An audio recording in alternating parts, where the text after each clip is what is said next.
இன்றைய உலக வழக்கிலே எடுத்துக்கொண்டால் நல்லவனுக்கு காலமில்லை. நாம் இப்படியெல்லாம் அமைதியாக ரொம்ப பொறுமையாக சென்றால் நம்ம எல்லாம் எதுவும் பெற முடியாது, நமக்கு அந்த தகுதியெல்லாம் கிடைக்காது. அது இப்படியெல்லாம் இருக்கக்கூடாது என்றெல்லாம் நல்லதை வலுப்படுத்துவதற்கு மாறாக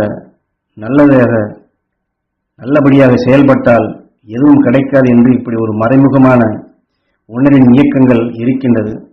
அதை மாற்றியமைக்கும் நிலையாக ஞானகுரு அவர்கள் இதில் சில தெளிவுகளை கொடுக்கின்றார்கள். காரணம், இன்று நாம் எந்த ஒரு அமைப்புக்கு சென்றாலும் அல்லது ஒரு பொது இடத்திற்கு சென்றாலும் அதில் கூட்டமாக இருந்தால் மற்றவர்களை எல்லாம் தள்ளிவிட்டு அல்லது மற்றவர்களுக்கு முன்னாடி நாம் அந்த இடத்திற்கு சென்று விட்டால், அது பஸ்ஸாக இருந்தாலும் சரி, சினிமா தியேட்டராக இருந்தாலும் சரி, வேறு எங்கே ஒரு கூட்டமைப்பாக கோயிலாக இருந்தாலும் சரி, மற்றவர்களை விடுத்துவிட்டு நாம் முதலில் செல்ல வேண்டும் என்றுதான் விரும்புகின்றோம். ஆனால் இந்த ஞான பாதையிலே அதை போன்ற நிலையில் எதுவுமே இல்லாதபடி நாம் பார்த்து கொள்ள வேண்டும். மற்றவர்களுக்கு வழிவிட வேண்டும், மற்றவர்களை உயர்த்த வேண்டும். மற்றவர்களுக்கு நாம் வழிவிட்டால் நாம் அங்கே முதலிலே செல்லலாம் என்பதுதான் இந்த உபதேசத்தினுடைய முக்கியமான சாராம்சம். காரணம், இந்த ஞான பாதையில் நாம் அந்த மகரிஷிகளின் அருள் சக்தி எல்லோருக்கும் அது கிடைக்க வேண்டும், ஈஸ்வரா என்ற இந்த அடிப்படையிலே தான் நாம் தியானிக்க வேண்டுமே தவிர, நான் பெற வேண்டும், நான் மட்டும் பெற வேண்டும், மற்றவர்களை பற்றி எனக்கு கவலை இல்லை, எனக்கு மட்டும்தான் இது வேண்டும் என்ற இந்த எண்ணமே நமக்கு வரக்கூடாது, சிறிதளவு இருக்கக்கூடாது என்பதைத்தான் இங்கே தெளிவாக சுட்டிக்காட்டுகின்றார்கள். அது எல்லோருக்கும் அந்த சக்தி கிடைக்க வேண்டும் என்று எண்ணினால்தான் நாம் அந்த சக்தியை பெறக்கூடிய தகுதியும் பெறுகின்றோம். அதனால்தான் உங்களுக்கு திரும்ப திரும்ப இதை உணர்த்துகின்றேன் என்று சொல்லி அதற்கு ஒரு உதாரணம் சொல்லுகின்றார். இன்று நமக்கு நண்பராக இருக்கின்றார், நாம் கையிலே ஒரு உணவுப் பொருள்கள் வைத்திருக்கின்றோம்.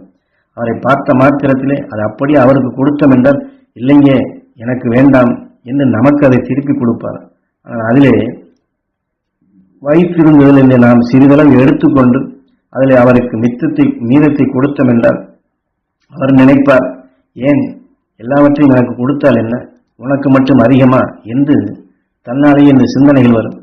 ஆனால் அவர் சிறிது வேண்டும், எனக்கு கொஞ்சம் கொடுங்கள், இன்னும் கொஞ்சம் கொடுங்கள் கேட்டார் என்று என்ன சொல்லுவோம்? உனக்கு எதற்கு கொடுக்க வேண்டும், உனக்குத்தான் கொடுத்து விட்டேனே என்று இப்படி வைத்திருக்கக்கூடியதை நாம் பங்கிட வேண்டும். அவருக்கு கொஞ்சம் எனக்கு கொஞ்சம் என்ற நிலைகள் வந்தாலே இங்கே சுயநலமாகிவிடுகின்றது. அதற்கு பதிலாக அது அப்படியே அவருக்கு கொடுக்கும்போது அவர் அதை மீண்டும் நமக்கு திரும்ப கொடுக்கும் நிலையாக அது மகரிஷியின் அணுசக்தி என் நண்பர் பெற வேண்டும், மகரிஷியின் அணுசக்தி நாங்கள் பார்க்கும் அனைவரும் பெற வேண்டும் என்று நாம் அங்கே அதை செலுத்திவிட்டோம் என்றால், அதே பதிலாக அந்த சக்தி மகரிஷி அணுசக்தி நீ பெறுவாய், மகரிஷி அணுசக்தி உனக்குள் வளரும், மகரிஷியாக நீ ஆவாய் என்று கீதையிலே சொன்னது போன்று நாம் எதை மற்றவர்கள் பெற வேண்டும் என்று செலுத்துகின்றோமோ அதுவாக நாம் ஆகின்றோம். இதுதான் இங்கே தெளிவாக ஞானகுரு நமக்கு இதில் சுட்டிக்காட்டி எல்லோருக்கும் அவிஞானம் கிடைக்க வேண்டும், எல்லோரும் மகரிஷி அணுசக்தி பெற வேண்டும் என்று இப்படித்தான் எண்ண வேண்டும். அது அவிஞானத்தை நமக்குள் வளர்த்து நாமும் நலமும் வளமும் பெற்று நம்மை சார்ந்தோருக்கும் அந்த வழி காட்டி அந்த மெய்வழி செல்லும் பாதையை மாமகரிஷி ஈஸ்வராயகுருவர் காட்டிய வழியிலே நாம் இது கடைப்பிடித்து செயலாற்ற வேண்டிய முறை. நம் பேச்சும் மூச்சும் உலகை காத்து நிலையாக வர வேண்டும். ஆக உலகிற்கு எதற்கான அதை செய்ய வேண்டும், எனக்கு மட்டும் செய்தால் போதாதா என்றெல்லாம் நாம் எண்ண வேண்டியதில்லை, எண்ணவும் கூடாது.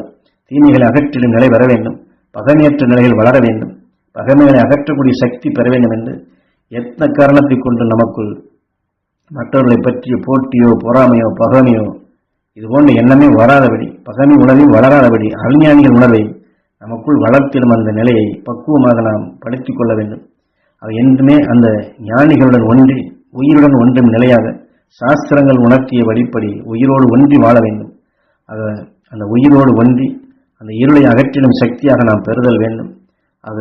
ஒரு பொருளை நாம் அதில் வெளிச்சத்தை போடும் பொழுது உட்பொருளை நாம் எப்படி அறிய முடிகின்றதோ, அதன் அறிவாக நாம் அது எப்படி காட்டுகின்றதோ அந்த அறிவின் ஞானமாக ஒளியின் சுடராக நமக்குள் வளர்த்து கொண்டே இருக்க வேண்டும்.